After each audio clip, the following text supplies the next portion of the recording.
Hello दोस्तों, कैसे आप सभी लोग। मैं सर्वेश त्रिपाठी उत्तर प्रदेश गोंडा से। तो आजकल आप लोग देख रहे होंगे कि यूजीसी को लेकर बहुत भारी बवाल चल रहा है, जिसपे सवर्णों का विरोध काफी है। और जो ओबीसी एससी एसटी वाले हैं लोग, वो इस एक्ट से खुश हैं और वो चाहते हैं कि इस बिल को पास किया जाए, और सवर्ण चाहते हैं कि बिल को ना पास किया जाए। तो मेरा कहना यह है कि मैं इस बिल का विरोध नहीं करूंगा, लेकिन उसके लिए भी सवर्णों को भी उसमें शामिल किया जाए। जैसे 3 नियम अगर उसमें और लागू कर दिया जाए, मतलब 3 नियम उसमें ऐड कर दिया जाए। जैसे एक कि जो भी कमेटी गठित की जाए, यूजीसी के तहत जो कमेटी गठित की जाए, उसमें एक सवर्ण का सदस्य भी होना चाहिए। दूसरा चीज ये है कि अगर जो शिकायत की जाएगी एससी एसटी ओबीसी के द्वारा, जो शिकायत की जाएगी, अगर उस शिकायत को झूठा पाया जाए तो उस पर कठोर कार्रवाई की जाए।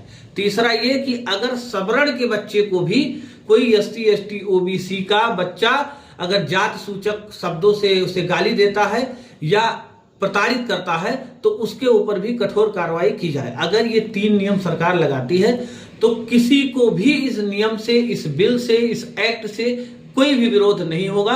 अगर सरकार इस बिल को पारित करना चाहती है तो बिल्कुल दिल खोल के पारित करे, हमारा कोई विरोध नहीं होगा। लेकिन अगर समाज को जाति में बांटने के लिए, समाज को तोड़ने के लिए अगर ये बिल एक तरफा लाया गया तो इसका विरोध होगा और हमेशा होता रहेगा। इस बिल को किसी भी तरीके से पास नहीं किया जा सकता, क्योंकि इसको पास होने पर जातियों में और मतभेद बढ़ जाएगा। सरकार कहती है जात पात खत्म करो, जात पात खत्म करने के बजाय वो तो जात पात को और बढ़ावा दे रही है।